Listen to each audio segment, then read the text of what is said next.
Ассаламу алейкум. Витаю вас, друзья. Итак, Дэн. Итак. Сегодня, 13 декабря 23 года, 20 часов. По Берлину, 21 час, уже 1 минута по городу Джохару. С вами снова я, Аслан Арцуев, на канале Reality в YouTube и на канале Аслан Арцуев в TikTok. Друзья, пишите ваши комментарии, ставьте лайки и распространяйте ссылку на наш стрим. Пусть больше людей узнает правду. Валейкум салам, Мавидин, Эдам, Дариус, привет, Литва. Хамзат, Шавега, Маш, Мок, Шо. Друзья, сегодня по плану, по средам у меня стрим на чеченском языке, но так как я по ошибке снова в попыхах написал на русском языке, стрим я сегодня проведу на русском языке. И завтра тогда на чеченском постараюсь провести. Ну, посмотрим, как получится. Тут уже загадывать ничего преждевременно не получается. И так, Леон. Сейчас, одну минутку.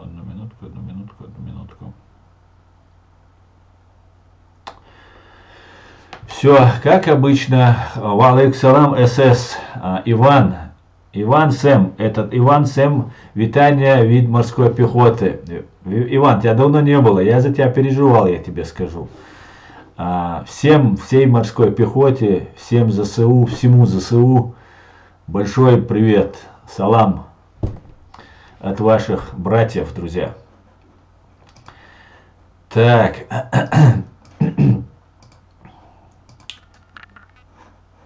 Кстати, по поводу моей русофобии там, и так далее. Иван Сэм, это у нас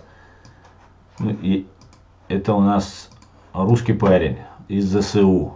Наш пацан в доску. Так, чтобы вы понимали, как мы относимся к разным национальностям. У нас нет национальности, у нас есть только на стороне света и добра, и не на нашей стороне, то есть на другой, на той стороне, на территории, на стороне темноты и зла. Так, за прошедшие сутки оккупантов уничтожено 850 на 13 декабря 23 года, 18 танков, 15 боевых бронированных машин, 3 артиллерийские системы, 10 БПЛА, 12 автомобильной техники и 6 спецтехники. Слава ЗСУ, друзья, слава. Валейкум алам. Валейкум салам, Иван, если правильно говорит, то салам. А так можно говорить марш вовейла. Это чеченское приветствие, приходи свободный. Вот, приходите все свободными, будьте свободными.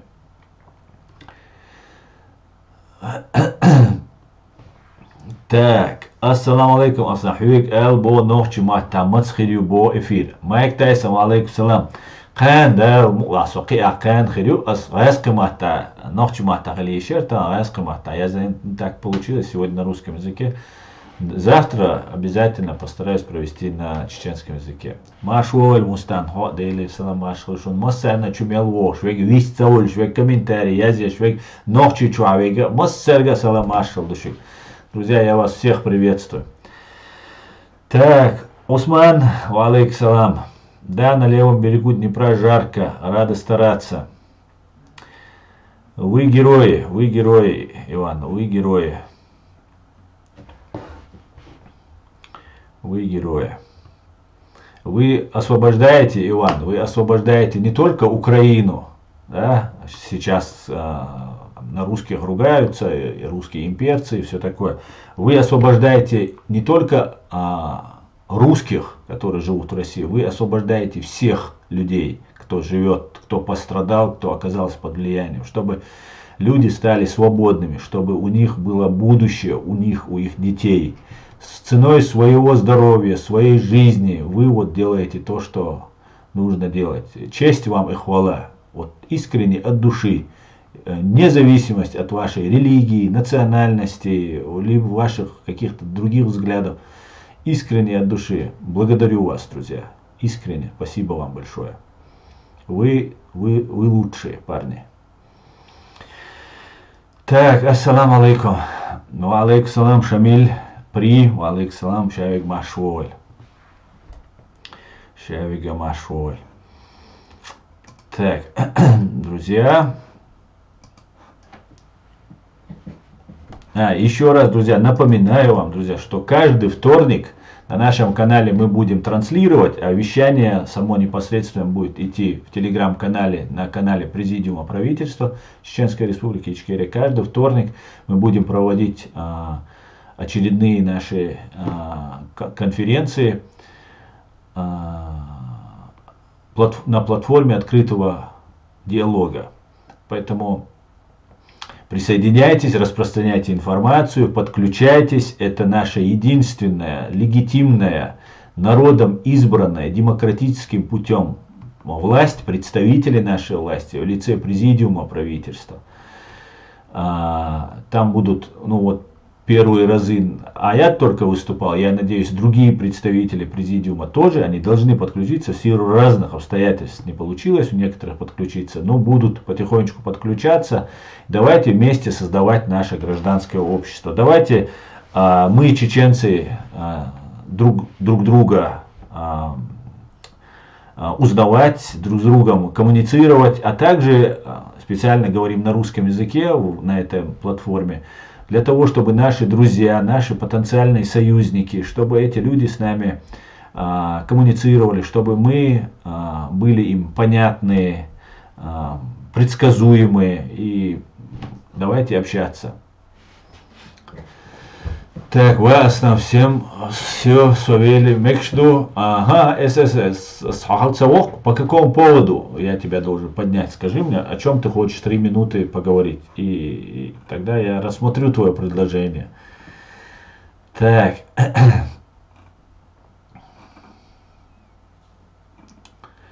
Шалом, Алинка, шалом.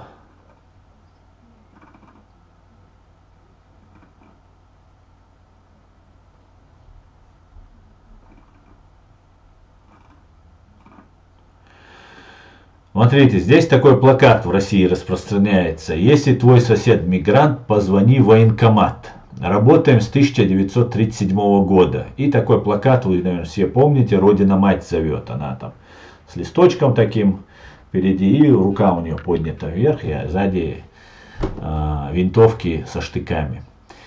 И тут написано: если ты знаешь новоиспеченного гражданина РФ, который с удовольствием пользуется всеми льготами и благами твоей родины, я не понимаю, какие там льготы и блага, никакого социального обеспечения для малоимущих там нет, особенно для приезжих, но вот это была бы не ГБшная Россия, если бы они не врали бы. Но совершенно случайно забыл стать на воинский учет, говорит. Помоги ему это сделать, позвони в ближайший военкомат. То есть стукани, и пускай он идет воевать против Украины. Вот вам и здрасте, Диан. Так, Эд зашел. Молодец, Эд, витаю, салам, дорогой. Приветствую, Киртукас, Литва. Приветствую вас всех, друзья. Главное, чтобы рабскость у людей пропала. Так как раб, которому подарили свободу, будет считать, что его барина забрали. Позвонить в военкомат, чтобы самого забрали. Да, Иван, это такой развод, наверное. А ты хочешь, приди, покажись. И объявятся они его раз и на войну. Да, к большому сожалению, рабскость или рабство, оно в советских гражданах очень сильно въелось. Представьте, на протяжении 3 поколений просто истреблять людей для того, чтобы подчинить этой воле. Первое поколение мы все помним, 20-е, 30-е, потом Вторая мировая. Сколько людей погибло, положили вот этими заградотрядами, всеми вот этими чистками, репрессиями. Считайте, 2 поколения это было. И потом уже потихонечку люди доживали. Запуганные. Алейкум салам, Т-800. Машалду, республиканец, Вига. Асан, вопросы к правительству Ичкерии. Какой план действий, алгоритм? Украина признала. Я думаю, официальным представителям Ичкерии можно делать запрос и выступать в Верховной Раде. Да, Эд, на самом деле, вчера как раз ты задал вопрос, и я тебе потом написал в WhatsApp, и пока ты мне ответил, я отвлекся и потом забыл твой вопрос озвучить. Вернее, не увидел его, и поэтому не озвучил. План действий, он имеется. План действий все раскрывать президиум не будет, но в принципе план действий имеется. Дело в том, что у нас есть легальная, демократическим путем избранная власть. Она мешает всем. От врагов, от российских империалистов до коллаборантов и, самое интересное, борцов за власть. Некоторые думают, что сейчас самое время настало, и я, наверное, этому тоже приложил руку, чтобы так думали, что все происходит сдвиг, все сейчас меняется, и теперь можно побороться за власть. Ну, такая политическая такая борьба. Ну, врагов, там, предателей отодвинем в сторону. А есть вот те люди, которые хотели бы претендовать там, на власть там, и так далее, и так далее. А дело в том, что один из главных спикеров, которого мы знаем, это Аят Эдигов из президиума. Там есть Алла Дудаева, там есть еще люди, есть генеральный прокурор. И вот дело в том, что Аят, они очень принципиальные люди. Они не делят портфелей, как это делает так называемый Закаев, так называемый пример Закаев. И некоторым людям нужны посты или хотя бы номинально, что вот их называют. А в нашем деле идет война. Сейчас это говорить, обсуждать, это не только неуместно, но еще и дело в том, что Аят Эдигов, он не такой человек. Это единственный человек в межвоенное время, после Первой русско-чеченской войны до начала Второй, который ездил без охраны. Это был председатель парламента, это был там зампредседатель парламента, какие-то там большие должности занимал, я точно сейчас не знаю. Но он не пользовался ни охраной, у него там не было кучи вооруженных людей и так далее. Потому что он никому ничего не делает плохого. И как бы уверен в том, что он не враг. Хотя сейчас мы понимаем, что он и наш президиум становятся врагом номер один. И есть план действий, есть все необходимое для того, чтобы действовать. Нужны финансовые, материальные ресурсы, нужны политическая воля Запада, скажем так. Ну, в первую очередь это США и Великобритания. Ну и, конечно же, сегодня, которую всех слышат, это Украина. Ну, будем надеяться, и Израиль, которому я тоже писал письмо по этому поводу. Но вот этот план действий, он есть, он имеется. И я целиком и полностью доверяю нашему президиуму правительства. Я знаю, что происходит у них все совещательным способом. Любые решения принимаются не единолично Аядом. Я в этом убедился, так как некоторые вопросы поднимал, и всегда нужно было время, чтобы все это согласовать, объяснить, поговорить, обсудить, и после этого только принимаются решения, те или иные. Также у них меняются постоянно председатели, каждый раз они там каким-то выборным способом меняют, все демократическим способом. И я этим людям доверяю. Доверяю Алле Дудаевой, доверяю Аяду Эдигову, другим людям, которые находятся там. Это люди, которые всей своей жизнью доказали, что они не являются предателями или пособниками фашистской России. А для меня это самый, как вы уже, наверное, поняли, принципиальный момент. Все остальное для меня не принципиально. Есть вещи очень важные, все такое, но есть человек не предатель, как говорится, любой грех можно замолить, кроме предательства. И в этом плане я очень рад, что у нас есть такой президиум, такие умные, дальновидные люди, опытные люди, которые, ну, в это трудное время несут на своих плечах, несмотря ни на что, несут вот это бремя ответственности, которое им народ наш, чеченский народ, избрав их или тех, кого они назначили, избранные представители демократическим путем назначили на должности. Вот эти люди есть, и у них есть и план действий, и все у них имеется. Вот я могу вот что сказать.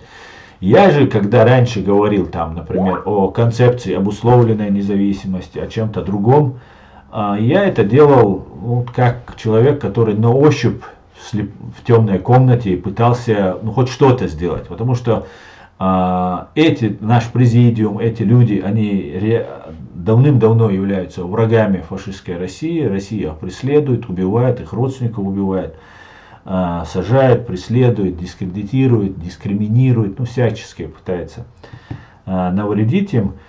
И когда я начал заниматься вот этой деятельностью, как мы знаем, это поле практически было свободно, и сейчас оно особо не занято, к чему я призываю быстрее просыпаться, включаться всех чеченцев, которым не безразлична судьба того, что у нас происходит. Именно поэтому приглашаю на вот эту платформу открытого диалога. Приходите, если есть вопросы, задавайте вопросы, потому что только одни провокаторы туда заходят задавать вопросы, которые даже своего имени назвать боятся, хотя по голосу можно определить, что это за человек. И если вы говорите такие вещи, в любом случае про вас ФСБ знает. И ФСБ, и любые другие спецслужбы знают, потому что у них есть такая техника, которая определяет по голосу. Но несмотря на это, люди нам не говорят своих имен, а вот сидят и причем очень хамски себя ведут. Но ничего страшного, это хорошо, потому что много еще таких будет товарищей, и пусть выявляются, пусть будем знать, будет видеть. Я могу сказать одно, что наш президиум признавать не нужно. Это легитимный государственный орган. Его нужно поддерживать. Потому что это законная, легитимная власть. Нравится это кому-то или не нравится. А все остальное это вредительство. Ради личных амбиций, ради измены родине, коллаборационизма с русскими и так далее, с имперцами. Поэтому, ничего, все будет Ичкерия, как говорится. План есть, все будет отлично. Отлично, дай Бог, все будет отлично. Стучаться надо во все двери, ко всем, кто признает, что ФРФ это враг цивилизации, фашистская Российская Федерация это враг цивилизации. Да, и именно этим мы и занимаемся. Именно вот, как ты понимаешь, и этот стрим именно этому посвящен. С Израиля привет. Привет, Виталий, витаю. Добрый вечер, Нино. Добрый, сестричка. Так, дякую за подарок. Так, давайте еще. Валейк салам, Ичкерия. Дейлер салам, ашал хуйль. Валейк салам. Так, что у нас тут происходит? Что у нас тут? Какие-то всплывающие окна, да?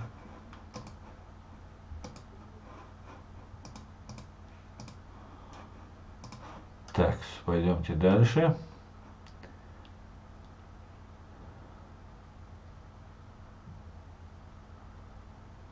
Россия это и есть страна рабов, как сказал Шамиль, дала азат обалдуэльцам. Да, Адам, к сожалению. Врагами кому становятся? России, республиканцы. Это ты меня спросил? Ты меня спросил? Почему так мало лайков? Неужели гибни так много на стриме? Нет, Иван, наоборот, я каждый раз прошу не ставить лайки люди, которые находятся в фашистской России или во временно оккупированной Чеченской Республике Ичкерия. Именно поэтому не ставят, потому что нас из временной оккупированной Чеченской Республики Ичкерия тоже смотрят. И вот поэтому не ставят, да. Поэтому не ставят.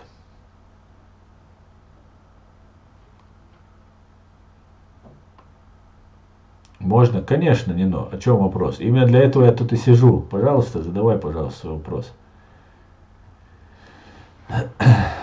Так, Асан, кто не поддерживает президиум? Шариатчики? Не знаю. Ну, шариатчики там разные есть. Шариатчики, они же против демократии, против чеченского государства Ичкерии. Они просто считают, что они все знают, Дудаев ничего не... Нет, там смотрите, там есть разные деятели, которые вот сейчас объявились, новые сейчас появляются, новых засылают, они там религиозную там риторику говорят, используют и так далее. И они, соответственно, там рассказывают, я сегодня слушал одно интересное видео, кусок мне прислали, и там человек рассказывает, говорит, есть мусульманин, говорит, который убивает невинного человека. Это, говорит, плохо. Это очень плохо убивать невинного человека. Ну, понятно, да? Плохо. А есть другие люди, говорит, которые очень добрые, очень такие вежливые, соблюдают все чеченские законы, там, вежливые, уважительные, все такое. Но они за демократию, говорит. И они строят демократическую страну, говорит. И вот эти, кто стоит демократию, говорит, тот, кто убил человека, задумайтесь над этим, тот, кто убил человека невинного, да, или же там посчитал, что ему нужно его убить, то если он будет сожалеть о том, что он сделал, то ему есть прощение, говорит. А тот, кто делает ширк, нововведение, значит, это у них. Так они это интерпретируют, демократию, значит, что если народ избирает, это ширк, и что надо саудовскому королю, Путину там, или там, кому они хотят подчиняться. То, говорит, в этом случае, если он делает ширк, это хуже, чем убийство, говорит, человека, и это никогда Богом не прощается. То есть, вот этот деятель, которого сейчас усиленно раскручивают, и там постоянно трендит ни о чем, он считает нас, людей, которые стоим за свое государство, за права людей, за то, чтобы привлечь к ответственности тех военных, политические военные силы фашистской России за преступления против чеченского народа и государства. Мы хуже тех, кто убивает чеченцев. Задумайтесь, как он. Потом он ставит на одну, потом в конце своего разговора он аккуратно сводит и говорит, уже не может сказать, что, например, Аслан Арцуев, он хуже Кадырова или Путина. Он этого не может открыто сказать. Он говорит, ну, одинаково у них так получается. Короче говоря, ведется абсолютно античеченская вражеская позиция. Поэтому вот этих людей, которые не хотят... Но не то, что они не понимают, они понимают, я убежден, они понимают. Молодежь может не понимать, которую обманывают. А взрослые люди, которые все это видели, они не могут этого не понимать. Вот эти люди, и вот сейчас новые какие деятели появились, которые свое имя не называют. Там есть такой клуб «Что, где, когда». И вот, которые борются там чисто с мусульманами, больше ничем они не занимаются, вот такая, ну, что, где, когда, или там пообщаться, просто собраться. Вот эти деятели тоже начали на президиум наш наветы, ложь, неуважительные там какие-то там наезды, типа наездов такие. Ну, Бог судья, Бог судья, Бог все видит, и мы все видим, и мы все понимаем, и знаем, к чему это идет. Поэтому не нужно так делать. Лучше нужно объединяться, нужно дружить, нужно создавать гражданское общество, нужно поддерживать наш президиум, потому что только легитимная, законная власть может вывести. А если есть какие-то вопросы, связанные с какими-то там принятиями решений, которые когда-то были приняты и так далее, зачем за этим зацикливаться? Это уже абсолютно откровенно. Там вот в этой клубе «Что, где, когда» есть откровенные КГБшники у них сидят. Абсолютно наглейшим образом сидят КГБшники, и это их устраивает. Сидят между собой, разговаривают, как будто это и не КГБшники вовсе. И меня еще называют КГБшником. Засланным меня называют. И все сидят такие, ушами хлопают. Да, да, КГБшник. Ну, конечно. Да. Я вас всех, кто меня считает КГБшником, призываю на детектор лжи. Давайте проверим, хоть кто-то, давайте. Кто у вас там, да, имя там, лицо показать вы боитесь, имя сказать боитесь.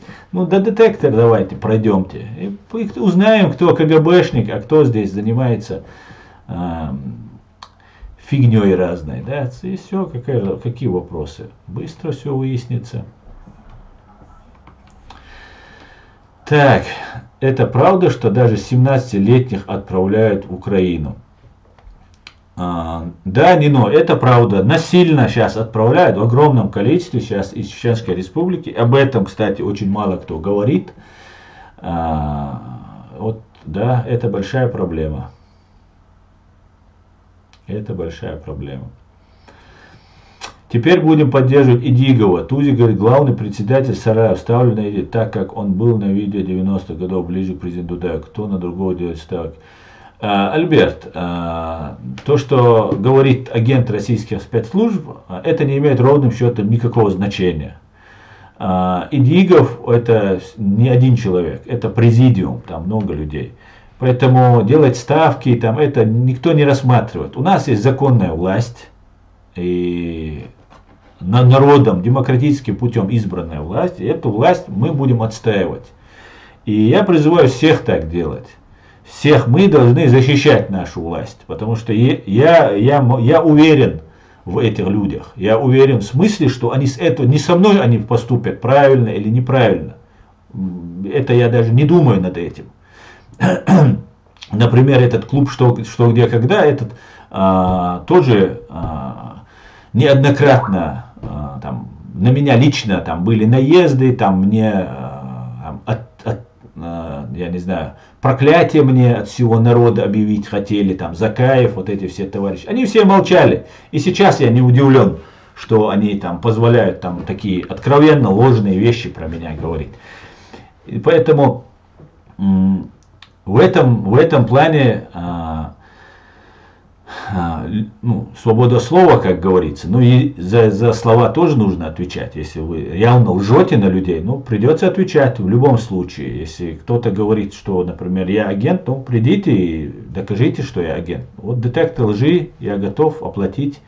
И давайте проверим, узнаем, кто из нас агент или нет. А так, это все полностью себя дискредитированная группа. И единственной легитимной властью, которая у нас является президиум правительства. И все, кто против президиума правительства, те льют воду на мельницу фашистской России. Это однозначно и 100%. Поэтому перестаньте это делать. Не надо это делать. Не будьте инструментом в чужих руках. Не делайте такое из-за вашего эго, которое ни к чему не приведет, абсолютно хорошему ни к чему не приведет. Только лишь оставит осадок в душе у каждого. Как это продвинуть? А то на мои одни и те же зовут хорошего русских, обсуждают проблемы любой страны, говорят, что лица этой страны не так давно они все были вирусологами. Убедительная просьба ко всем, наберитесь терпения. Сейчас очень важно себя сохранить и беречь свою семью. Будет и идет большие провокации, не поддавайтесь на них, особенно под видом религии. Совершенно верно, это абсолютно. Вот мы об этом каждый день кричим просто. Одни шариатчики говорят, что демократы ширк делают, а другие шариатчики ломают, говорят, что демократы и атеисты, скоро они исчезнут среди чеченцев. Демократы это мы. Если вы про клуб «Что, где, когда», то этот клуб с демократией имеет отдаленное просто напоминание, да? Как и другие подобные, как, например, тот же Советский Союз имел отдаленное напоминание, сходство с социализмом, которого не было. Там было совсем другое. Так, я не знаю, что это у меня тут пищит все время.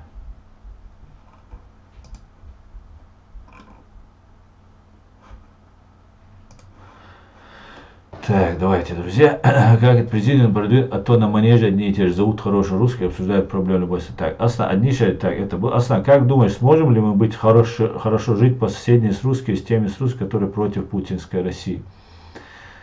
Адам, русские, которые будут нашими гражданами, они будут жить с нами. Вопроса, русские или не русские, у нас не будет стоять. Абсолютно. Все будут равны, как и у тебя, и у меня, у любого русского гражданина Чеченской Республики Ичкерия будут равные права. И в суде он сможет и с министром спорить, и с кем угодно, и с полицейским, и с генералом, и с кем угодно, если его права задеты. Любой русский, армянин, там, любой человек, он сможет отстаивать свои права в чеченском суде, ичкерийском суде и так далее. Что же касается самой вот этой фашистской России, вот этого имперского образования, с ними я считаю, хотя опять же решать это не мне, а нашей законной власти, но мое личное мнение, мы должны отгородиться от них железным забором. С железным забором. Все, что мы должны от них получать, это только контрибуцию, компенсацию там, и так далее, за нанесенный нам вред. Плюс, что мы можем у них забирать, это тех преступников, которых наша спецгруппа или спецотдел Юсупхан Тимирханов, да, как-нибудь назовем, я думаю, именно связано с Юсупом Тимирхановым, Юсуп Хаджи Тимирхановым, вот будем преступников привозить и судить их, или в Европу, или у нас в Джахаре городе будем судить. Вот все, что, это мое мнение, потому что Россия, она не станет демократической, свободной. Да, и она выдохнется сейчас, ей будет тяжело, они станут, знаете, очень у КГБшников очень распространена, и очень специалисты они большие, по мимикрированию. То есть подстраиванию, как хамелеон, менять цвет, меняться, и они этим очень, это их сильная сторона. Вот, они умеют мимикрировать, они могут подстраиваться под что угодно и растворяться, и становиться незаметными, там, такими-сякими. Поэтому я лично им никогда не поверю. Никогда в своей жизни я России не поверю. С Россией мы должны огородиться забором, колючей проволокой, большим рвом с водой и крокодилами, чтобы там были. Ну и каждые 100 метров пулеметные вышки. Приблизительно так я это вижу. Поэтому все наши граждане, русские это будут, там, любой национальности, абсолютно они будут иметь такие же права, как имеют ты, я и наш, любой генерал даже. Вот и все. Как-то так, Дион.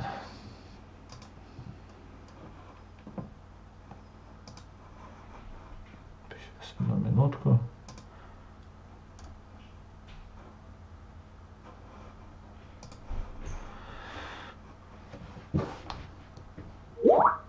А сам Баркал тебя, что не оскорбил меня? Ну, я обычно не оскорбляю, если меня не оскорбляют. Просто, Альберт, не знаю, с чего ты решил, что я тебя должен. Хотя твои провокационные комментарии я давно замечаю, и ты такой неоднозначный наш подписчик. Так.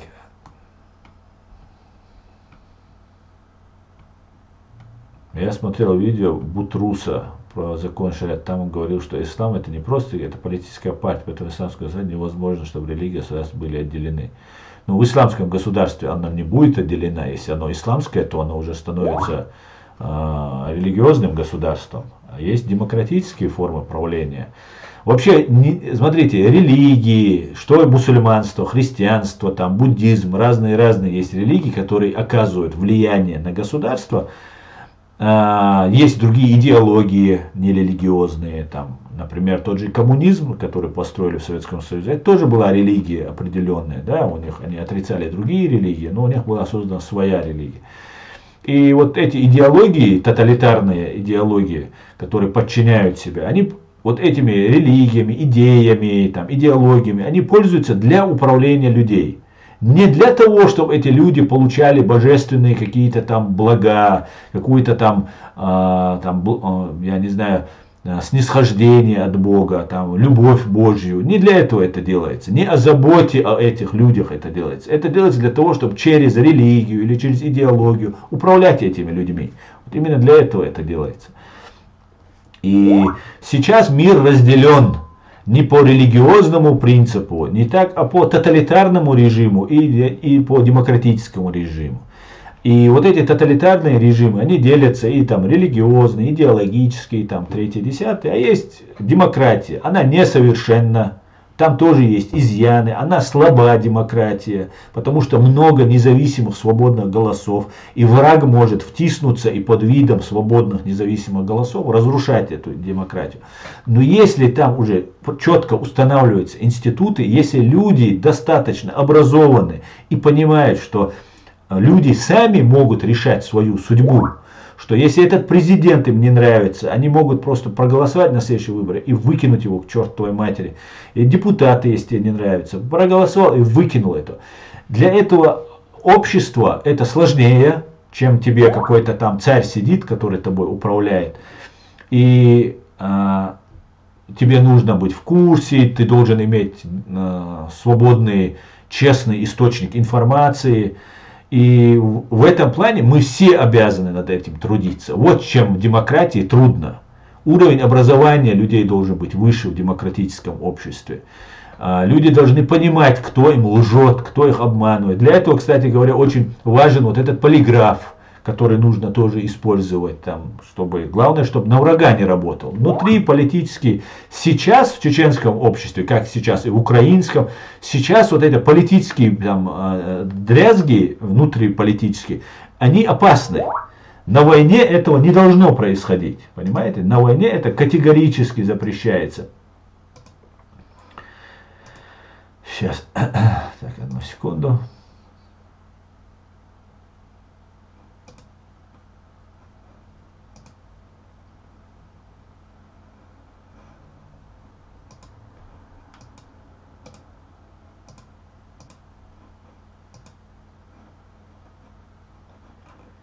Все, я думаю. Поэтому мир разделился, как аят Идигов говорит, верно, разделился на два лагеря. На тех, кто прикрывается чем угодно и устанавливает тоталитарный, авторитарный режим. А есть демократия.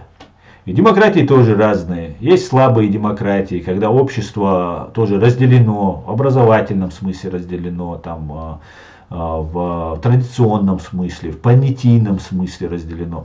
Но вот нам нужно, нам, чеченцам, как и украинцам, как и русским сейчас в России, тоже, в России тоже есть это демократическое общество, оно очень слабое, оно самое слабое, чем у нас в чеченском, чем в украинском, потому что они не сопротивляются. Это объясняет, что нету людей, готовых открыто выступать. То есть они есть, но их недостаточно, чтобы они почувствовали силу и восстали против.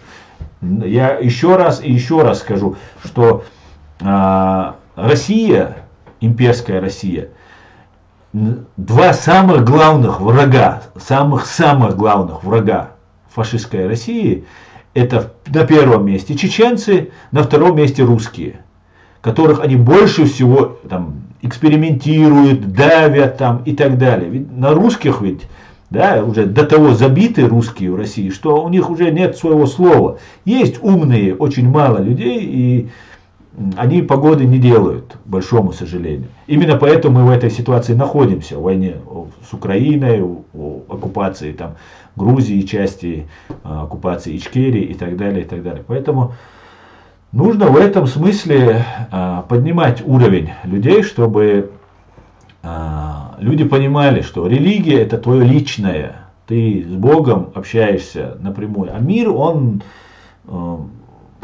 Политика – это грязные вещи, это лживые вещи, это лицемерные вещи. И туда лезть с религией, потом, если с кем-то ты не согласен, рубить головы, ну мы это все проходили, нам это больше не нужно. Так, Нино, я извиняюсь, я вам просил задать вопрос и потом ушел от вашего, ну как бы не прочитал. Сейчас я найду ваш вопрос и прочитаю.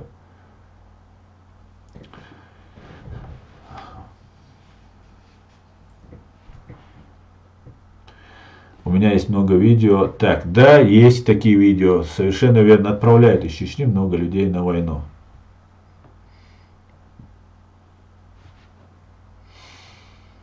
Я наблюдаю эти дни события в Чечне и просто с ума можно сойти. Да, да.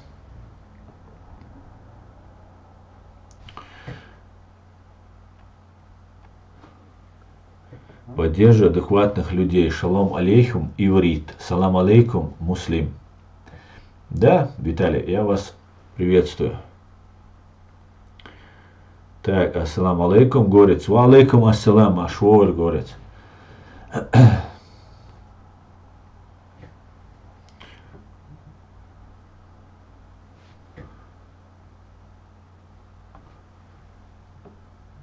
Ты занимаешься миром, продолжай. Спасибо, Виталий.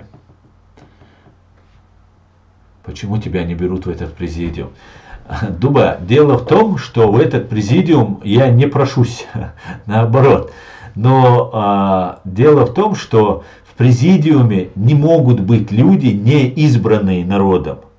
Преемственность власти и вот законность, она в президиумом и лично Аядом Идиговым, и Аллой Дудаевым, и нашим генеральным прокурором, и всеми остальными, она соблюдается неукоснительно. Я как юрист это очень ценю, для меня это очень-очень важно. Я за столько лет, как я сюда приехал, там топил за Ахмеда Закаева, думал, что этот человек реально не изображает себя политическим деятелем, а является реально таким независимым, проичкерийским, нашим политическим деятелем, что оказалось абсолютно неправдой. Ни разу за много времени общения, где-то год-полтора, может два, я там их поддерживал, там писал за них, там туда-сюда, делал ролики. Я не получил от них информации, которую я получил за месяц, наверное, или даже, может быть, за неделю общения с представителями президиума. Понимаете? Потому что, когда человек абсолютно не в теме, он может вам часами что-то говорить, но не сказать сути, главное что-то, ценного что-то. Если человек в теме, он может за 5 минут вам сказать такую важную информацию, которую вы никогда нигде не услышите. Вот эту важную, понимающую, для понимания для себя, чтобы стало ясно, что происходит вокруг меня, я получал от президиума, получаю каждый день, практически каждый день. Общаемся, разговариваем, получаю документы, смотрю, читаю, ознакомливаюсь, узнаю новых людей там и так далее, и так далее. И когда ты имеешь дело с профессионалом, с человеком, который знает свое дело, и мне особенно как юристу, мне это очень важно. Потому что государство – это юридическое образование. И оно должно быть именно в этом русле.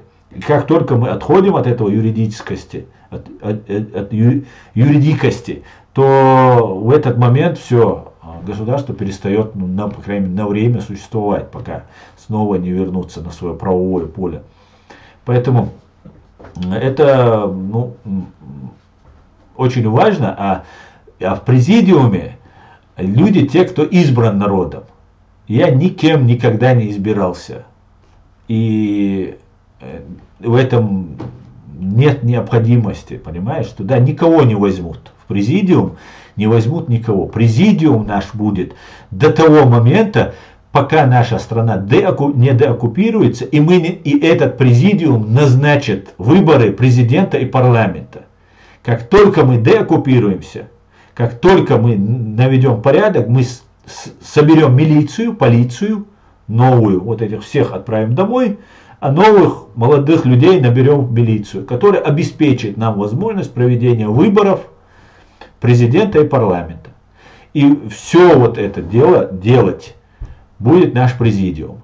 А мы должны просто подчиняться тем указам, которые они будут издавать. И они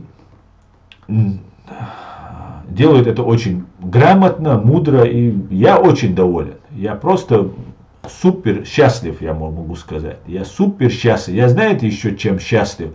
Я счастлив, что я узнал, где находится настоящее. Я именно к этой власти и шел. Я именно к этим чеченцам ехал сюда, в Европу. Потому что когда в Украине началась, я понимал, что Теперь нужно помогать Украине, нужно найти контакты со своей властью. Именно так я попал вот в эти сети Закаевщины. И слава Богу, что я не умер в этот момент, а то я бы, считайте, врагам помогая, оказался бы. Но это просто было невероятно. Слава Богу, Бог дал мне шанс, и я свой шанс буду использовать. Да, мула. Так, у меня есть много видео. Так, это я уже читал. Ассаламу алейкум, вараматуллахи ва баракатуху. Ва алейкум салам, Хамза. Хамди вайн, ва алейкум салам, шайх Машо.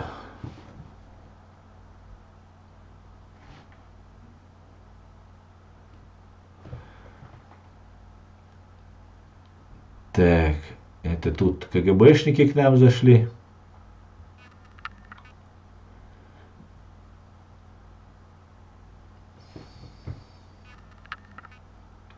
Тебя же они завалят, говорят, эти демократы, увидишь. Я понимаю, что вот эти подхолопные и холопы хотят меня убить. Это я как ком в горле, как кость в горле у них у всех. Но все, что я сказал, оно уже сказано, оно в видеоформате, в интернете сохранено, поэтому ничего страшного, наоборот. Во-первых, меня ни демократы, ни американцы, ни немцы не убьют. Это так, чтобы понимали, что потом не спекулировали, что меня там убили американцы, немцы там, или еще кто-то. Мой враг – террористическая банда ФСБ, КГБ СССР и ГРУ. Вот кто меня убьет, если у них получится это. А я их всех привлеку к уголовной ответственности за преступления, которые они совершили против моего народа, против Грузии и против Украины. Поэтому, ну, как у кого получится, будем смотреть.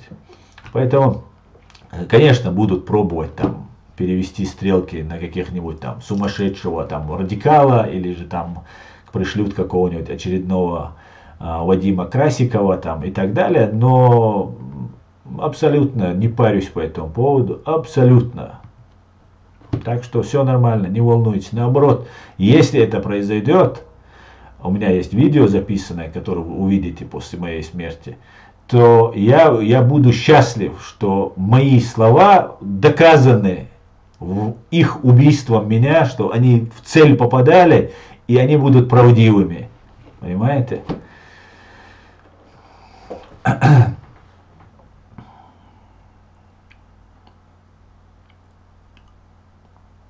Салам алейкум, алейкум салам. Ты же мусульманин. Конечно, салам алейкум, алейкум салам. Зачем американский флаг? А что такое?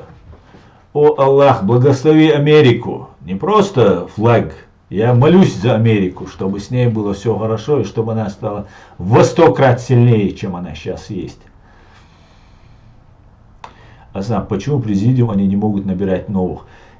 Дуба, смотри, в президиум никого набирать не могут, потому что это люди, избранные народом. Но набирать людей они могут, но сам президиум входить, никого они туда не принимается. Только избранные там народом, демократическим путем людям. Это важно. Это и есть государство. Это не что мы с тобой захотели, мы с тобой там посчитали, там вот этот человек хороший там и так далее, мы его возьмем или он надежный. Нет. Есть закон, есть правила. Именно поэтому нельзя. Никого в президиум никто не входит. Там уже есть люди, которые избраны народом, занимают посты, или же избранные, назначенные. Избранными назначенные. Например, президентом Масхадовым, например, назначенный. Человек, который там, например, является генеральным прокурором, если так. Не знаю, кто его назначил, ну, скорее всего, Масхадов. Но неважно. Кто бы ни был, но вот такие люди только там есть. А мы можем, мы же не за власть хотим. Если мы что-то делаем, мы должны это делать бескорыстно. Идет война, понимаете? Как только появится корысть, это слабость. Любая корысть. Имя, эго, деньги, там, слава, еще там, что там, не знаю, может быть. Это слабость, за которую сразу же наш враг зацепится и будет нами манипулировать. Ничего не нужно. Бескорыстно. Дель шидуа. Вот что Бог. Дель шидуа. Он Бог. Корысть, любой корысть, все, ты проиграл, автоматически проиграл. И еще вредно несешь делу. Поэтому все, кто хочет заниматься бескорыстно, они должны заниматься бескорыстно, помогать. И все, ничего не нужно взамен. Потом будет, детям, внукам будет. Выживем и нам будет. Не выживем, ну значит детям, внукам будет. Мы же эту цену заплатили не для того, чтобы сейчас воспользоваться какими-нибудь там услугами, которые нам предложат богатые КГБшники, у которых сейчас денег куры не клюют. Вот такое может произойти. А если их не станет, дуба, там все сделано как положено, не волнуйся. Да, мы все смертные, мы можем умирать, но там все подстраховано, там много людей, там на самом деле 5000 людей избирались во власть. Нашим народом все, кого избирался, назначался. Да, некоторые погибли, некоторые перешли на сторону врага, там, 3-е, 10-е, отошли от дел, состарились, умерли кто-то и так далее. Но там достаточно людей. В президиум ходят 15 человек. Это их информация, которая официально опубликована. 15 человек ходит в президиум. Ну, короче говоря, давайте просто людям, которые всю свою жизнь стоят на этой дороге и не сворачивают, давайте просто не будем пытаться для врага, для чего-то там, для удовлетворения нашего любопытства, всех деталей пытаться узнать. Например, я не пытаюсь никогда. Например, я всегда пытаюсь избегать информации, которая меня не касается. Да, есть любопытные моменты, когда мне просто интересно. Но я уже научился сдерживать себя, что я просто не спрашиваю. Не нужно. Я наоборот, если мне что-то начинают рассказывать, я говорю, мне это не нужно, пожалуйста, давай не будем. То, что не знаешь, то не проболтаешь, как говорится. Поэтому я абсолютно доверяю, что эти люди стоят на страже нашего государства и нашего народа. Валлахи, биллахи, я абсолютно им доверяю. И все, и после этого мне все равно. Даже по отношению ко мне, если поступят некрасиво, в силу разных обстоятельств, вы даже об этом не узнаете. Просто это будет касаться только меня лично. Мне важно, чтобы вот на этом пути люди стояли честно и искренне. А они уже 30 лет на этом пути стоят. Даже больше, с 91-го года там, и раньше даже. Считайте, 35 лет стоят. Значит, я сойду с этого пути или нет, знаю только я и Всевышний. А эти люди уже 35 годами доказали. Поэтому мы все это знаем. Поэтому я уверен как в себе. В том, что они с этого пути не сойдут. А я, пока они на этом пути, буду поддерживать их и придерживаться. Лично вот этот президиум, лично Аяда Идигова, Аллу Дудаеву я буду поддерживать. До конца своих дней, пока они стоят на этом пути. Да, мулла.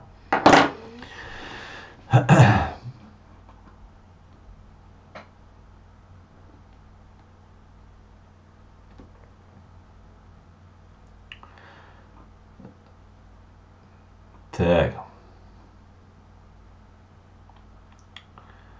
Бюстик с начала русско-чеченской войны, если бы Запад помогал чеченцам оружием, какое положение было бы сегодня в мире? Сериал, Далвызель. Я думаю, если бы Запад помогал бы, то бы сейчас, во-первых, не было оккупации Грузии, не было оккупации сейчас войны в Украине и так далее и тому подобное. Это если так коротко тебе сказать. Если бы нам помогали бы хотя бы 10%, как сейчас помогают Украине, совсем все было бы по-другому. Совсем. Но было то, что было. И нужно, я каждый раз обвиняю там Запад, говорю, вы нам не помогли и так далее. Но я должен еще быть справедливым и объективным. И поэтому я скажу, что и мы тоже виноваты. И мы тоже виноваты, что нам Запад не помогал. Нам нужно выстроить такие отношения, такой инструмент взаимодействия с Западом, наши люди, чтобы взаимодействовали, чтобы наши люди были в Западе, а Запад был в нас. Вот тогда у нас будет коммуникация, тогда мы будем выполнять договора будут и будет дальше вся вот ситуация налаживаться. Нам в этом смысле нужно работать.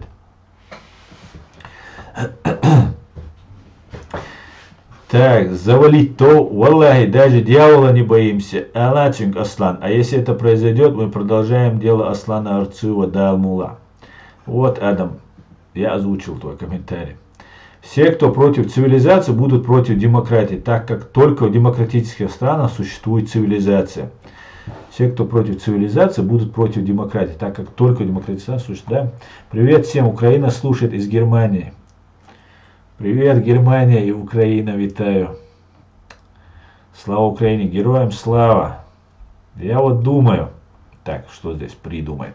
Я вот думаю, что если взять деньги и кинуть в ФСБ, по сути, врагов обманул. Ну ты попробуй, как у тебя получится, да. Спасибо, друзья, за понимание. Пожалуйста, честно, русские, которые хотят выйти из этого раза, я думаю, мы найдем общий язык. Конечно, найдем. Честно, так. Шмайсер об Калашника. Лучшие дни были на заводе, когда Калашник напивался и не мешал. Так. Давайте почитаем. Демократисты. Демократисты, точно. Сейчас я здесь включу, чтобы смотреть отсюда на ваши комментарии в ТикТок, где он.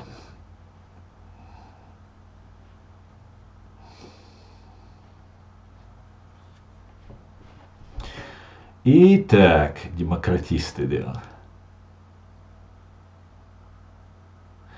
Литве никто не помогал, но мы выгнали оккупантов первые. Дайниус. Ну, вы первые, конечно, были, одни из первых были, первыми были. Но я вам скажу, что я вам открою тайну, что вам помогали. И на протяжении всего Советского Союза 3 балтийские страны, Литва, Латвия и Эстония, не признавались частью СССР. И в этом смысле вы были оккупированы в глазах международного сообщества. И вам многие помогали. Зря вы так говорите. И американцы помогали, и англичане помогали, и скандинавские страны вам помогали. Вы просто часть этих скандинавских стран, и вы не ощущали, что вам помогают. Ваш менталитет, ваше, ну все, это европейское, скандинавское, и в этом смысле вам было намного легче, чем нам. Вы и в Советском Союзе были, как такая Европа, советская Европа, как типа ГДР приблизительно. Поэтому помогали вам, помогали. Без помощи вы бы не вырвались. Так.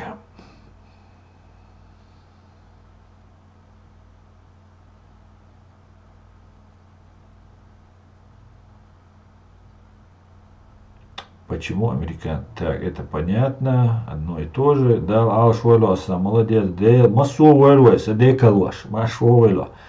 Массу вырвайся, да, Алш. России не было бы, если вам помогали тогда. Совершенно верно, Нино. Совершенно верно. Она была в другой России. Салам алейкум. Евро-чеченцев таких не существует. Чеченцы все европейцы. Еще раз и еще раз, вот этот термин, который евро-ичкерийцы, евро-чеченцы, он внедряется для разделения чеченцев. Я не знаю, для чего ты это пишешь, может ты это пишешь неумышленно, но этот термин используется для разделения чеченцев. Для того, чтобы показать всю несостоятельность этого термина, евро-ичкерийцы или евро-чеченцы, я могу сказать, что мы все чеченцы евро, понимаете, мы европейцы. Все кавказцы европейцы, ну, по крайней мере, многие у нас на Кавказе это европейцы, хотя есть и персы, там другие, третьи, и азиаты. Но при всем при этом кавказская раса, это только в России она называется европейская, европеоидная раса. В мире она называется кавказская раса. Поэтому не только мы не являемся евро, наоборот, все здесь в Европе являются кавказиоидами, понимаете, кавказской расы. Поэтому нас отделять от тех чеченцев, которые находятся на Кавказе под видом евро, это, ну, как обычно, у Гибни, это, видимо, первые термины, которые они пытаются вбросить, это неграмотно и абсолютно не жизнеспособно. Мы не евро-чеченцы. Мы чеченцы все европейцы. Понимаешь, и территориально, географически и антропологически мы все являемся европейцами. Поэтому евро-чеченец или евро-ичкириец — это ГБшный трюк, который мы не примем. Украина уже все проиграла. Украина никогда вам не проиграет. Понимаешь? Я тебе как Джохар скажу. Никогда этого не будет. Поверь мне.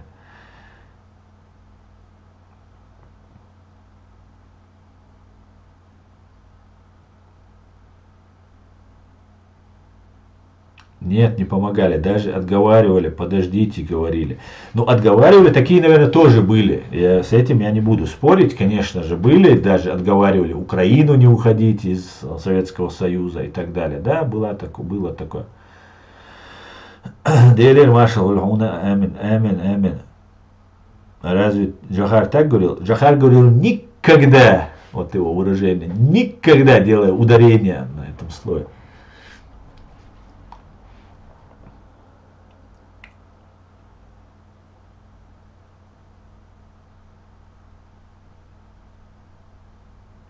Ну, Джохар говорил, что Украина победит. Нет, он сказал, что на непримиримых они сойдутся. И что весь мир объединится, и России дадут пинка. Что нужно тогда в Чечении объединяться. Что нет, он не говорил, что прямо Украина победит. Но солнце свободы зайдет со стороны Украины. Это говорит только лишь о том, что Украина победит. Прямо как Украина победит, он не сказал. Но он сказал, что солнце свободы зайдет со стороны Украины.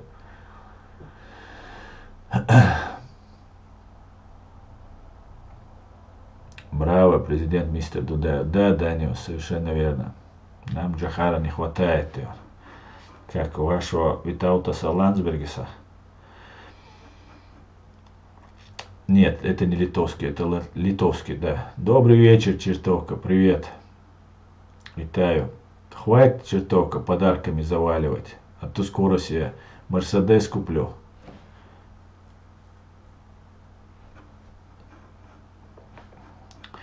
Кавказионская раса. Да, Хамзат.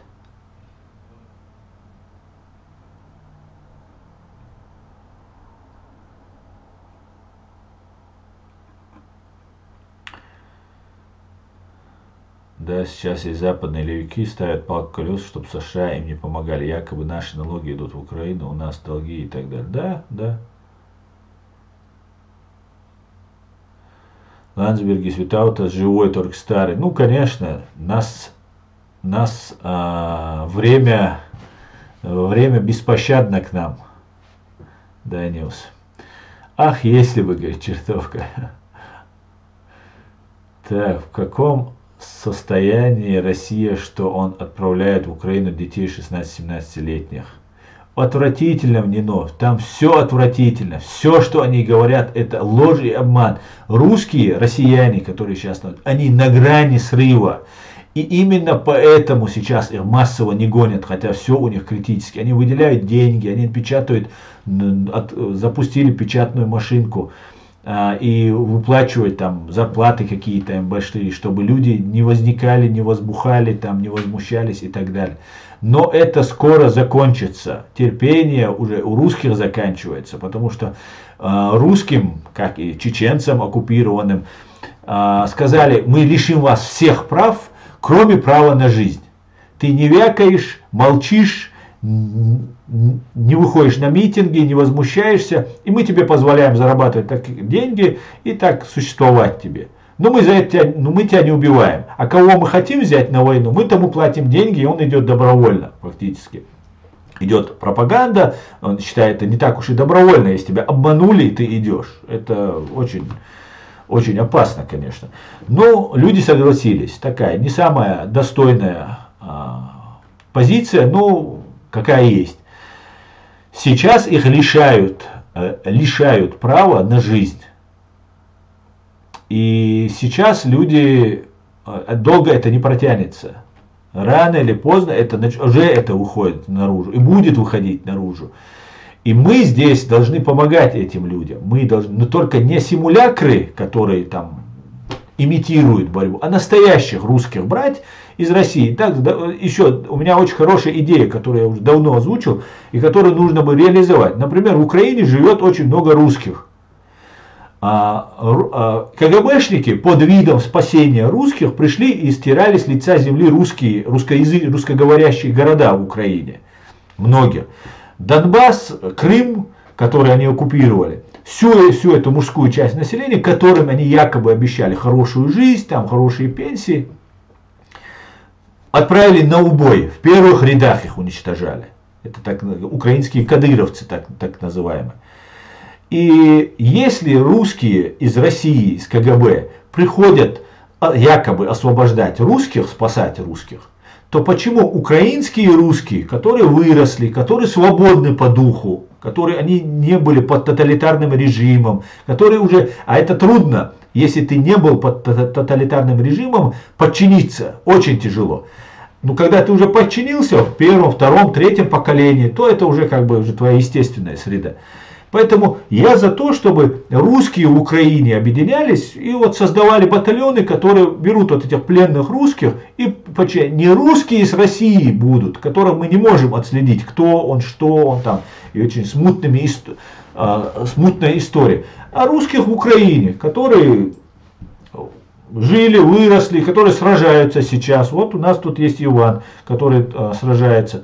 За свою страну, Украину сражается. Вот этих людей объединять. И вот этих пленных, кто хочет, то если они приходили освобождать русских, то эти русские могут сказать: смотрите, нас освобождают, мы вас будем освобождать. Вот так нужно объединять. И те русские, которые живут в России, они будут доверять больше украинским русским, чем российским русским. Потому что российские русские находились под тотальным контролем. Начиная от университетов там, и заканчивая армией, начиная от армии, университетов, там, работы и так далее, где их вербовали, склоняли, там, третье, десятое. Поэтому в этом смысле нужно вот так, мне кажется, действовать. Я надеюсь, додумаются и будут действовать именно так. Будем надеяться, да.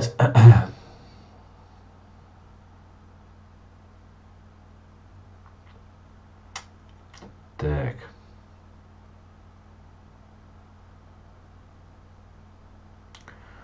У меня в отделении 4 украинца, 4 русских. Игорь, вы в ЗСУ, да? Всем привет передавайте, всем вашим парням, и русским, и украинцам.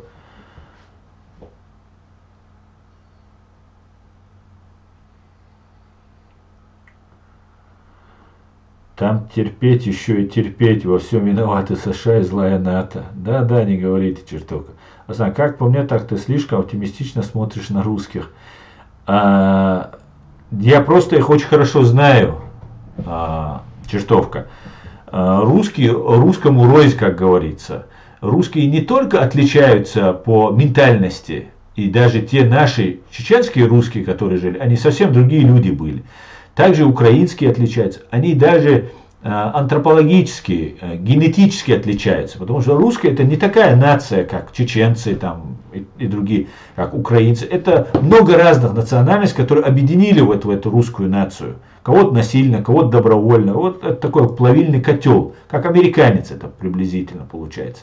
Только американцы объединялись добровольно на свободе, а этих насильно, всех нас, скажем так, советских и там царское время еще, объединяли насильно.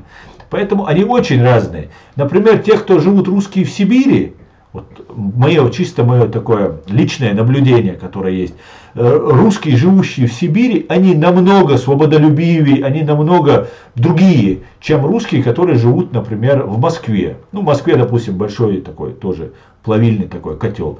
Есть рязанские русские, есть питерские русские, кстати сказать. Питерские русские отличаются от московских русских очень сильно. При всем при этом, что питерские, они-то более такие бандитского склада даже есть. Хотя при этом они больше интеллигенты. Больше такие добросердечные, скажем так. Могу сравнить и по Питеру, и по Москве. Вообще. Хотя и там есть и хорошие, и плохие люди и так далее. Поэтому чисто это мое такое наблюдение. А почему в Сибири, например, я считаю? Потому что в Сибирь отправляли всех бандюгов. А бандюга это человек, который не согласен часто с этой несправедливой системой. Или же человек, который там хочет рискнуть и заработать. Это тоже, кстати, это такие же люди, как, например, в Америку много таких приезжало раньше, которых там отправляли в ссылку в Америку, там, с Европы, там, с Англии, с Испании, еще откуда-то. И вот потихонечку люди вот так собирались. Также вот в Сибири собрались такие же определенные русские, на которых, ну, есть определенная надежда, что эти люди там, построят свое там, дальневосточное государство или какую-нибудь там Сибирскую республику построят. Ну как, что будет, одному Богу известно. Посмотрим. Да. Ханох чего и дал мол, ханох чего. Коренностый американец. Коренностый. Что за такое коренностый американец? Сюди, когда дал Уизель, тиктокер. Ты где? Ты мне это говоришь, Дайнюс? Я в Германии. Оно чую тайпан миллион. Наш хоухса тайпан. Мазар хоух. Наш хлам тир муцар юхтар. Котюртар цейраво. Орти аслан нухса. Аллах де алмух хуттаро. Дюхалму хуттаро бо. Дава пэлце бюч. Аллах дюхал милуэттан. Курить, да. حونم تا سموخا اورانچو هوبو حونم تا قد واخي يعني قام يلدي شاشو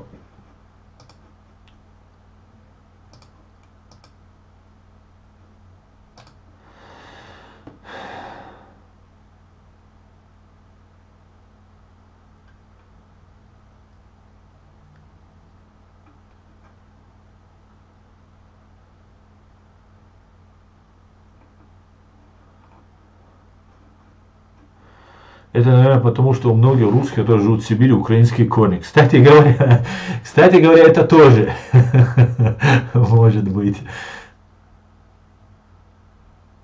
Так в Сибирь ГУЛАГи тоже отправляли, но не только русских. Да, в этом ты тоже прав. Но и русские тоже, согласись. Не сами со школы, с университетов идут нарративы Кремля, вечные ненужные церемонии в память о тех, кто пал за царя. Да, именно так.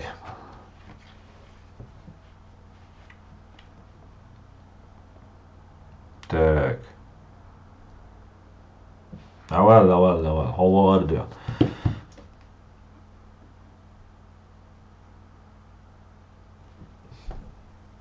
Оно разве вот дальневосточное государство, оно разве дальневосточная республика, оно разве было украинским? Там оно не было украинцем. Да, там были украинцы, потому что много сильных украинцев там было, но оно было не как именно украинское, вот как ты дальневосточное украинское, нет, оно было Дальневосточная республика это была. И там были русские.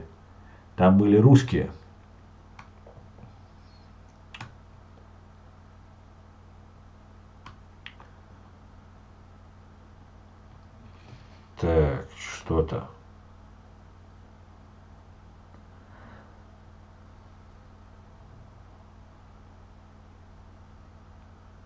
О, дякую. Дякую, всем спасибо. Тода раба, друзья, тода раба за подарки, за все, что вы даете, делаете.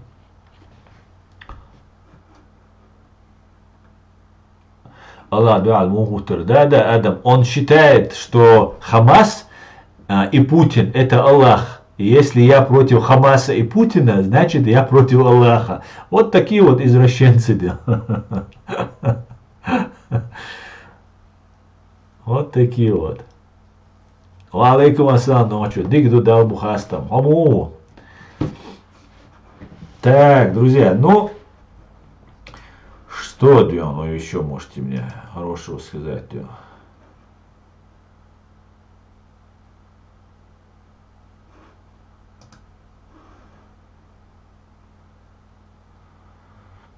Мне нравится, как сейчас они выставляют, типа, приютить беженцев с Палестины, но это же блеф. Вы о чем, чертовка? Вы о чем?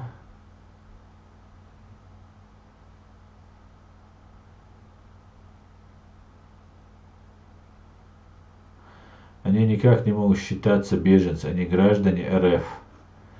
Вы о ком чертовка, я не могу понять. Тех, кто сейчас в Россию вот сейчас привозят. Скорее всего, да, это граждане РФ, если вы о них говорите. Я думаю, знаете, там просто и в Хамас, и в других местах там находились, как мы знаем, и Махмуд Аббас, и Ясир Арафат. Это все выпускники школы КГБ СССР. И там была своя агентура, были свои люди, которые туда отправлялись и жили под видом там палестинцев, арабов, там других, третьих, там находились там. И сейчас просто происходит эвакуация в обратном порядке. Я надеюсь, Израиль присмотрит за ними, за всеми. Да.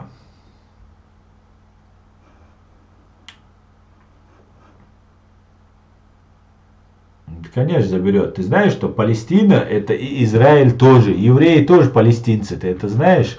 Палестина это как наш Кавказ. Понимаешь, это географическое, территориальное обозначение. Вот у нас живут там дагестанцы, чеченцы, ингуши, там, кабардинцы, черкесы и все остальные. Вот это и есть, мы все есть кавказцы.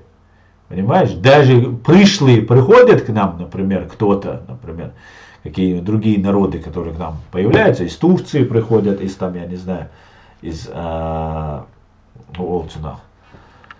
из Персии приходят. Они тоже становятся кавказцами, палестинцами такими. Вот это и есть обозначение Палестины. Есть арабы Палестины, есть евреи Палестины, есть черкесы Палестины, есть там другие третьи, бедуины и так далее.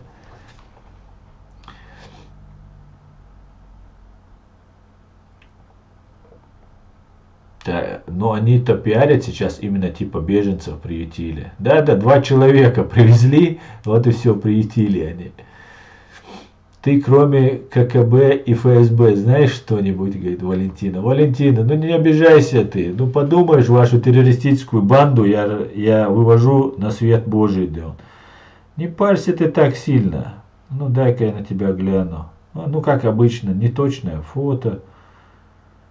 Такая мутная ты какая-то, Валентина. Ну, КГБшница-то, да, я так понимаю. ФСБшница, КГБшница.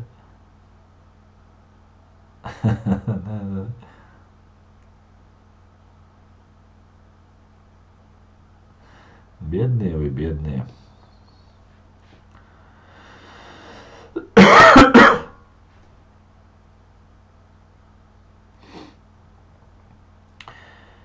Так, спасибо за объективность. Пожалуйста, стараюсь быть объективным.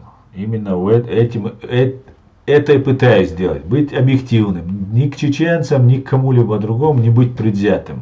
Объективно. Даже если наш косяк, надо признавать свой косяк. А если нет косяка, даже за врагом его нельзя признавать. Не говоря уже о наших друзьях. Шаик еврейш эр кусар бацатиш. Я еврейш кусар баца, а сха кусар уямасу кучур эр. Оставляли кибуцы, дома и все нажитое. Да, я знаю, я знаю.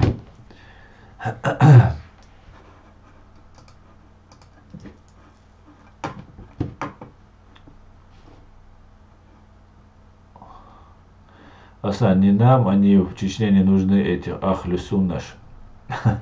Адам, наша конституция разрешает исповедовать любую религию любому человеку. Понимаешь? Поэтому мы так не можем говорить. Это противоречит нашей конституции. Все будут жить на нашей территории. Главное, чтобы они не были агрессивными. Вот, например, в Израиле есть ортодоксальные иудеи. Вы видели их все, да?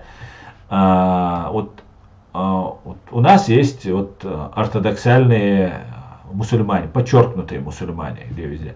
Если они не лезут там нас убивать, отрубать нам голову и так далее, пусть живут. Если же они собираются отрубать или призывают отрубать нам голову, тогда этим должны заниматься там следственные правоохранительные органы. Вот и все.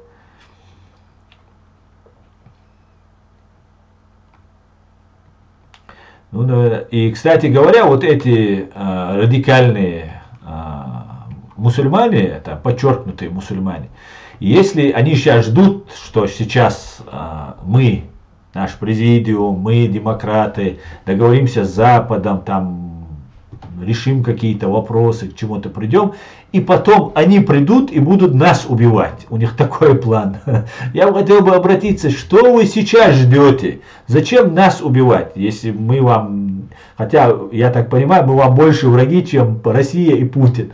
Если вы такие правильные, если вы бьетесь, ну давайте сейчас тогда. Мы идем своим путем, просим помощи у Запада, у Америки, у мирового сообщества. А вы берете автомат Калашникова и полный вперед. Давайте, вы своим способом, мы своим способом. Или же мы объединяемся на нашей конституции, на нашем государственном законе и вместе это делаем. Вот это для меня самое приемлемо. Самое это всем выгодно будет. Главное, чтобы вы нам не грозились, что потом вы нас убьете. Мою кровь уже дозволили, там фетвы выносят, там убить надо.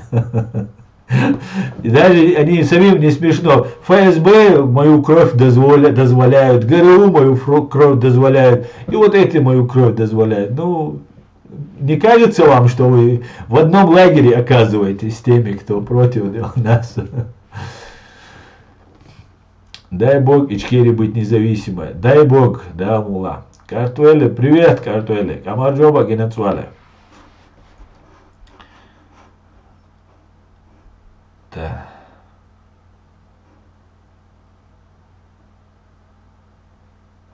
Интересно, почему их именно на Северный Кавказ отправляют? У России много регионов, где население с каждым годом сокращается. Республиканец, там не так много беженцев, как которых ты говоришь, там нет такого беженского переселения. Вот это, дело в том, что наши кавказцы, мусульмане, там, видимо, жили и служили под видом ГРУ, ну, под видом там, под каким-то видом, от ГРУ, от ФСБ, скорее всего, от ГРУ, от военной разведки, там находились. Это могут быть их родственники, может быть, знакомые, коллеги, с кем они работали, 3-10, их вывозят. Это вот так может быть. Не грозите Южному Централу, попивая сок в моем квартале. Да, не говори, хорошая была комедия.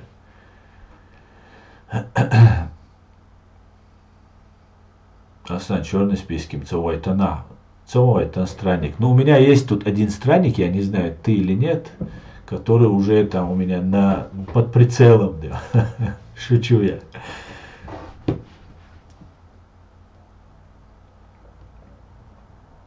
Так, в ТУ нужно отправить беженца, там с работой плохо, будут Шойгу строить города. Не, Москва, Питер, Рязань, туда нужно отправлять, не надо ТУ.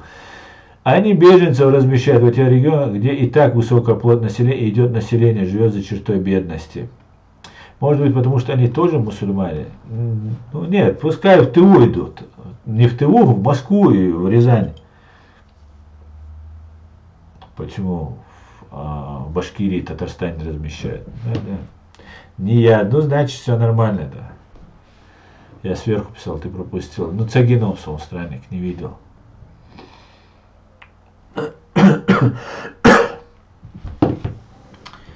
Итак, были в Татарстане беженцы, видели репортаж, да. Видели, да? Ну я не знаю. Ставим лайки, это помогает распространять правду, напоминает нам Эд Мамедов. Так, я один лайк поставил, Эд. Больше, чем лайки, нужно распространять ссылку на стрим. Вот идет стрим, вы раскидали в WhatsApp, там, где в социальных сетях. Это очень помогает. Очень-очень, да.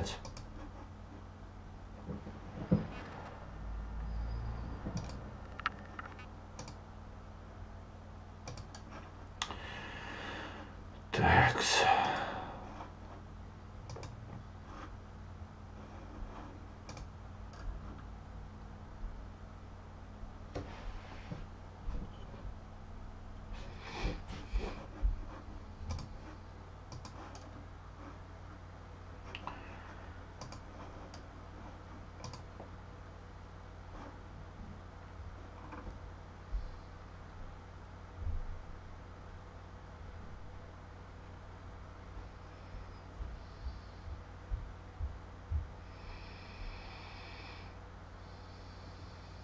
Жалко, нельзя сделать репост трансляции. Почему нельзя? Чижков, можно? Как нельзя? вы можете передать. Я, например, могу. Вот я тут смотрю, сейчас я сделаю репост, и делается. И это самое важное, между прочим, делать репосты. Вот я сейчас отправлю.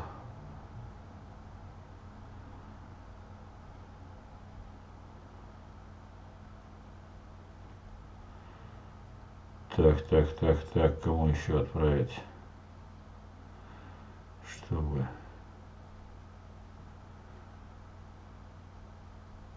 Вот, я отправил.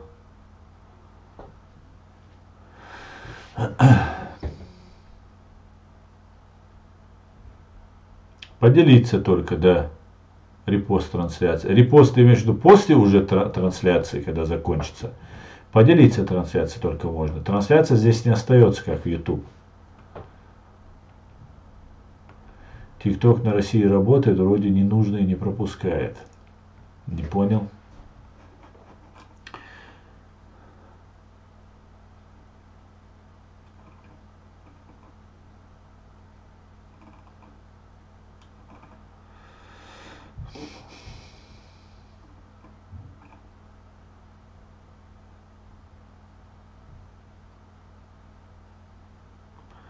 Каким надо быть смелым, чтобы начать в одиночку, начать войну против России?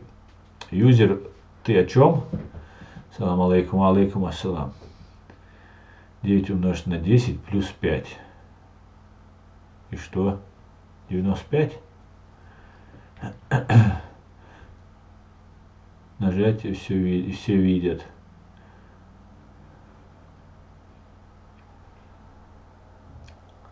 Я про Россию дважды сказал, не пропустил СМС. Да? Не знаю. Наверное, там не слово Россия, может и Русня написал. Какие-нибудь слова такие он банит. Да, это есть. Есть такая тема.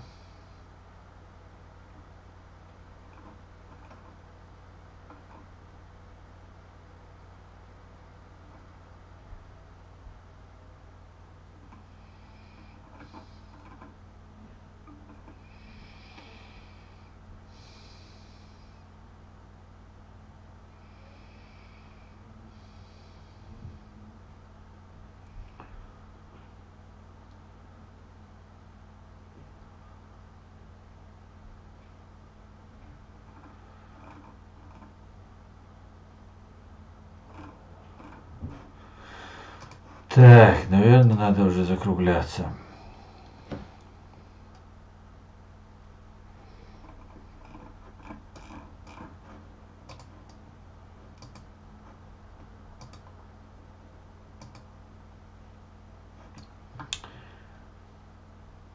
Ну, 2-3 человека, ну, черт его знает, может, журналисты для репортажа просто мигрантов засняли, выдали за беженцев. Это Россия, там на каждом шагу врут об отчетах. Тоже верно, абсолютно. Там не поймешь, кто за там, где правда, где ложь. Ты не читаешь верхнее сообщение, то, что не поместится, пишу, ниже ты читаешь. Да, но я просто не увидел. Я не увидел.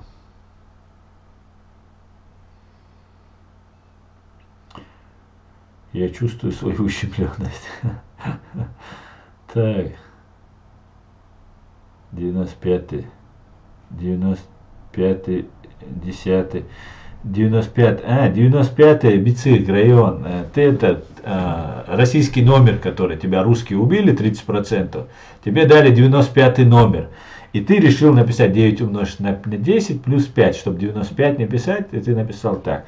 Ну, я тебя поздравляю. Ты делаешь то, что русские тебя уничтожили 30%, и потом тебе на зоне дали табличку номер. И ты сам гордо ее показываешь. Поздравляю тебя.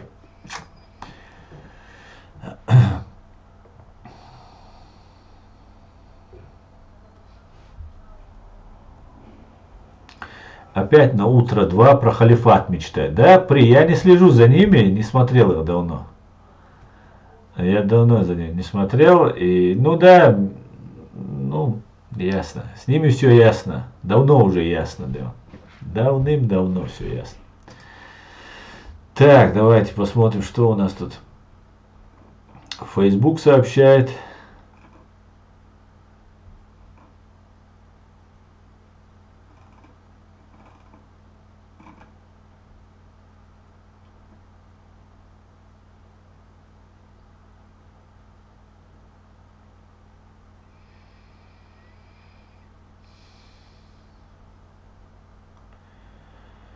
Печальная перспектива, если честно. Не-не-не, все нормально. Все нормально.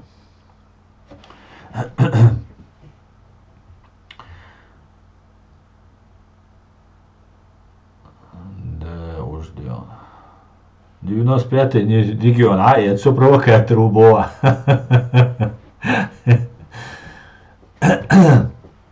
Я уже многим объяснял, Че-95. Я многим объяснял. И каждый раз, если у тебя не хватает у самого доехать, понять, и плюс еще ты 9 умножить на 10, 5 пишешь. Тебе русские дали этот номер. Я это каждому объясняю, причем уважительно объясняю. А ты заходишь опять 9, Че-95. Нормально объяснять, Деш. Ну, он нормально цедирасу объясняет.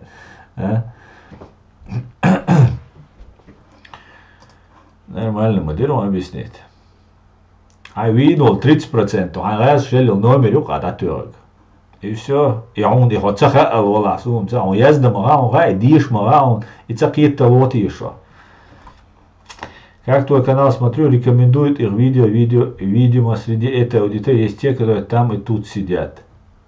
Да, есть, конечно, и там, и тут смотрят.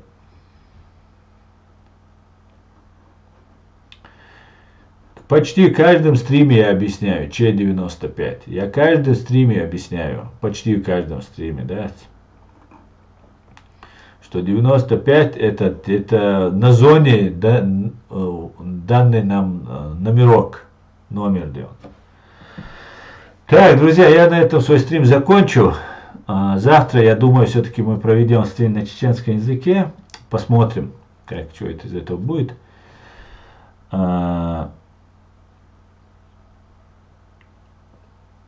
Спасибо, что смотрите и поддерживаете. Завтра, я думаю,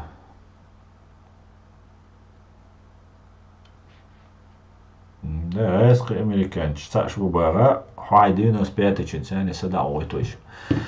Так, не сами не могут цивилизацию построить, ни с цивилизованным миром не хотят дружить. Да.